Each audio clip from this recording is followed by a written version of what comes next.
Assalamualaikum warahmatullahi wabarakatuh.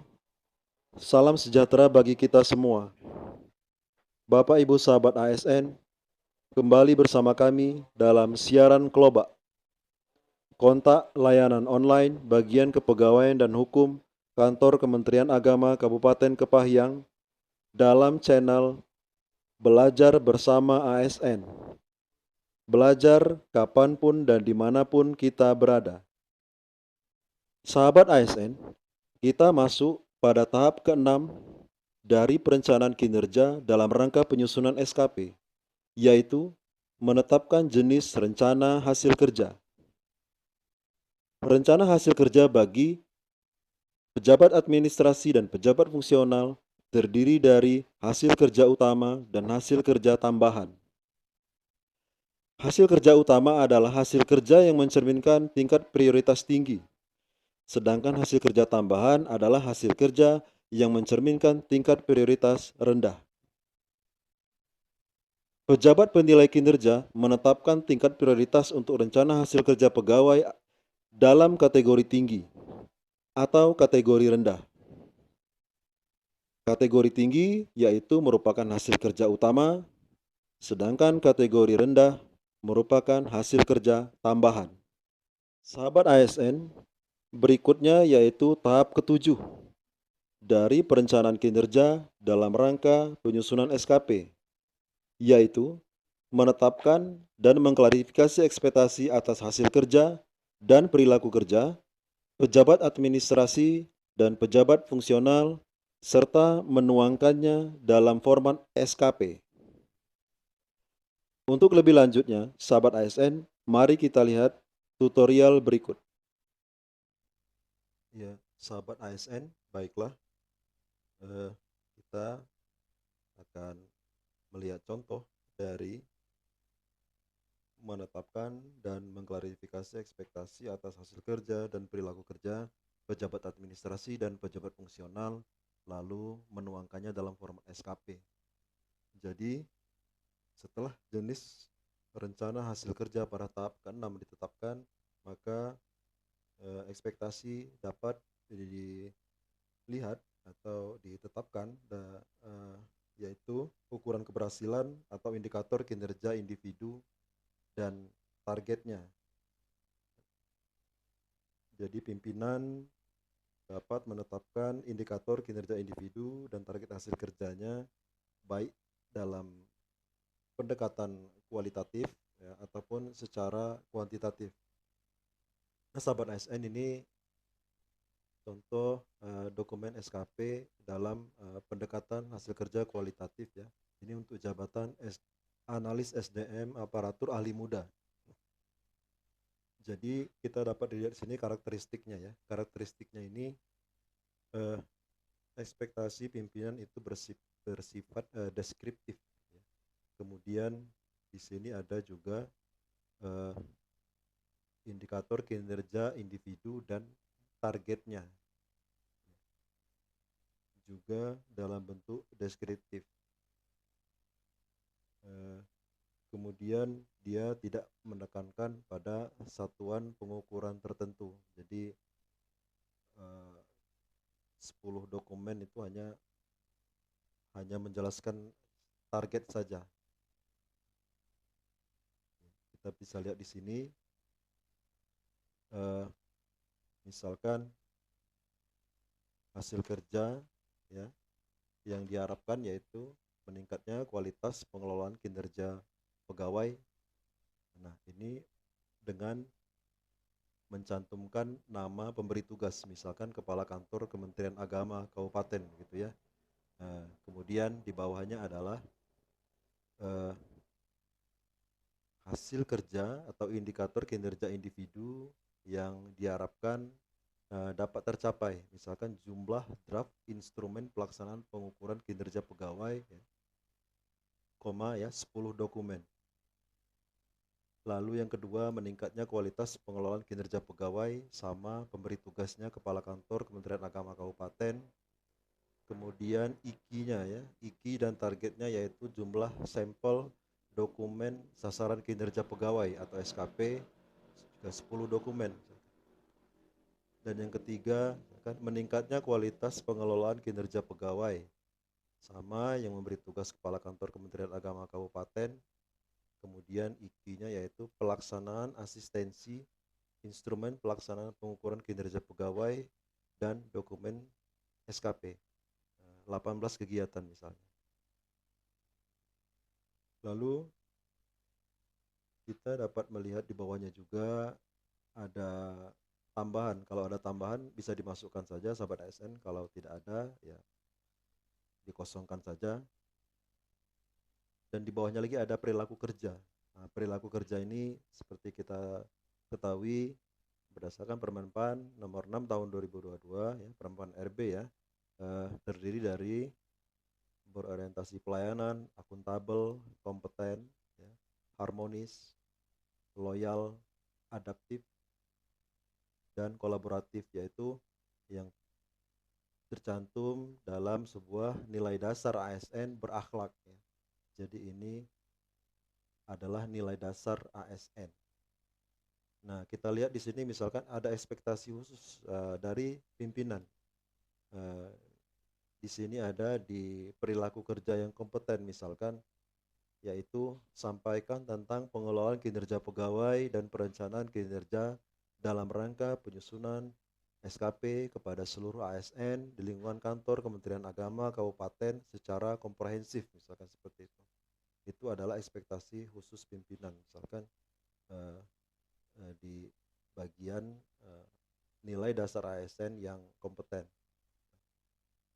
Ini kemudian ditandatangani ya sahabat ASN. Lalu kita lihat contoh SKP untuk yang pendekatan hasil kerja kuantitatif. Kami coba beri contoh juga yang jabatan fungsional tertentu analis SDM aparatur ahli muda ya. Nah, kalau karakteristiknya pendekatan kuantitatif ini kita lihat bahwa ekspektasi pimpinan itu lebih terukur gitu ya, lebih terukur. Kemudian narasinya dipisah dari targetnya, jadi kita bisa lihat narasinya ya dipisah dari target gitu ya.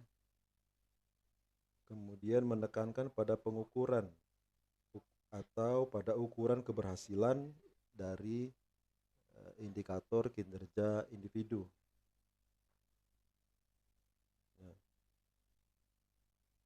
Ukuran keberhasilan atau indikator kinerja individu terdiri dari aspek ya, kuantitas, kualitas, waktu, dan bisa ditambahkan biaya di sini kalau ada aspek biaya seperti itu.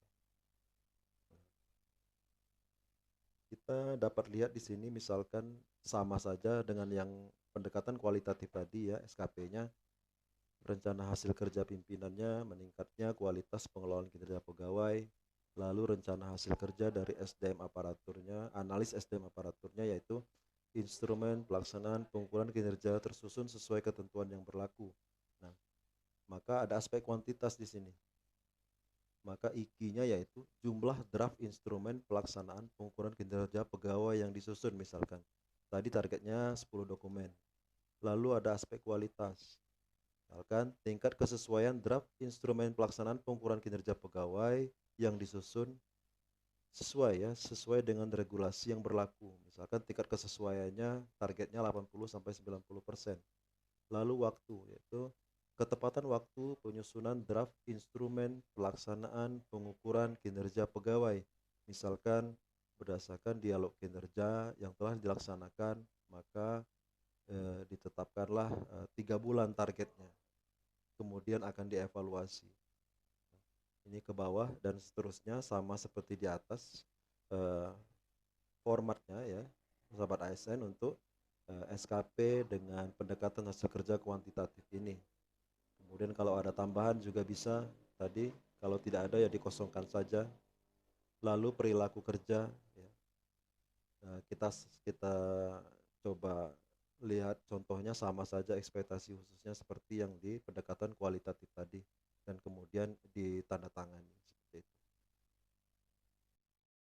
Sahabat ASN, berikutnya kita masuk kepada tahap terakhir, yaitu tahap ke-8 dari perencanaan kinerja dalam rangka penyusunan SKP, yaitu menyepakati sumber daya yang dibutuhkan, skema pertanggungjawaban, dan konsekuensi, serta menuangkannya dalam format lampiran SKP. Untuk lebih lanjut, mari kita lihat tutorial berikut ini. Baiklah, sahabat ASN, kita akan melihat contoh bagaimana menyepakati sumber daya yang dibutuhkan, skema pertanggungjawaban, dan konsekuensi pencapaian kinerja, serta menuangkannya dalam format lampiran SKP. Jadi, setelah disepakati apa hasil kerja dan perilaku kerja yang diharapkan dari seorang pimpinan kepada pegawai, pimpinan dan pegawai kemudian berdialog untuk menyepakati sumber daya yang dibutuhkan, bagaimana skema pertanggungjawaban, dan konsekuensi dari pencapaian kinerja. Nah, kita lihat contohnya di sini, misalkan sumber daya yang dibutuhkan yaitu dukungan sumber daya, ya. Misalkan di sini ada satu, dana perjalanan dinas, misalkan konsumsi alat tulis kantor. Yang kedua, sarana dan prasarana komputer yang memadai. Yang ketiga, sarana dan prasarana internet atau jaringan internet. Ini dapat juga ditambahkan dengan misalkan atau perlu pendampingan dari pimpinan, misalkan dapat juga ditambahkan seperti itu. Nah, kemudian skema pertanggungjawaban.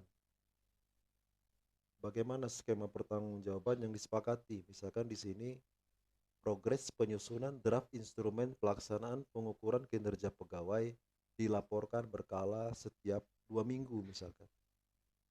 Lalu hasil kerja dilaporkan setiap 2 minggu. Berikut data yang dilaporkan adalah progres penyusunan draft instrumen pelaksanaan pengukuran kinerja pegawai. Lalu yang ketiga, misalnya progres penyusunan sampel dokumen SKP dilaporkan berkala setiap 2 minggu. Lalu kita lihat juga progres pelaksanaan asistensi instrumen pelaksanaan pengukuran kinerja pegawai dan dokumen SKP bagi pegawai ASN, ya, dilaporkan berkala setiap 1 minggu misalnya. Nah, itu disepakati dan dicantumkan dalam format lampiran SKP ini. Jadi SKP pada tahap ke-7 lampirannya adalah ini. Dan jangan lupa juga ada satu lagi yaitu konsekuensi dari pencapaian kinerja. Misalkan untuk penghargaannya, reward, ya, misalkan diberikan piagam atas pelaksanaan kegiatan dengan kriteria nilai baik. Selain itu disepakati juga misalkan hukuman apa seandainya tidak tercapai atau punishment, ya. Di sini kita lihat apabila tidak memenuhi ekspektasi pimpinan, maka diberikan piagam dengan nilai buruk dan akan diumumkan pada saat apel gabungan untuk menjadi daya lecut misalkan. Lalu ditandatangani. Demikian sahabat ASN, contoh dari format lampiran SKP. Sahabat ASN, demikian tadi tahapan-tahapan perencanaan kinerja dalam rangka penyusunan SKP, di mana kita mulai dari tahap ke-1, yaitu melihat gambaran keseluruhan organisasi melalui Renstra dan Perkin. Lalu tahap kedua, menetapkan klarifikasi dan ekspektasi pimpinan tinggi atau pimpinan unit kerja mandiri serta menuangkan dalam format SKP.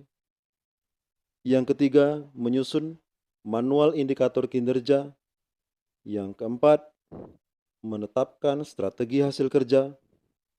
Yang kelima, menyusun matriks pembagian peran dan hasil. Yang keenam, menetapkan jenis rencana hasil kerja. Yang ketujuh, menetapkan klarifikasi dan ekspektasi pejabat administrasi dan pejabat fungsional, serta menuangkannya dalam format SKP. Dan yang terakhir, yang ke-8, yaitu menyepakati sumber daya yang dibutuhkan, skema pertanggungjawaban, dan konsekuensi, serta menuangkannya dalam format lampiran SKP. Sahabat ASN, sebelum video Tentang rangkaian tahapan-tahapan penyusunan SKP ini kami akhiri. Yang perlu kita pahami bersama yaitu bahwa penyusunan SKP berdasarkan Permenpan RB nomor 6 tahun 2022 ini adalah ingin menyelaraskan tujuan organisasi atau hasil kinerja organisasi dengan hasil kinerja ASN bersangkutan yang merupakan individu di dalam organisasi tersebut.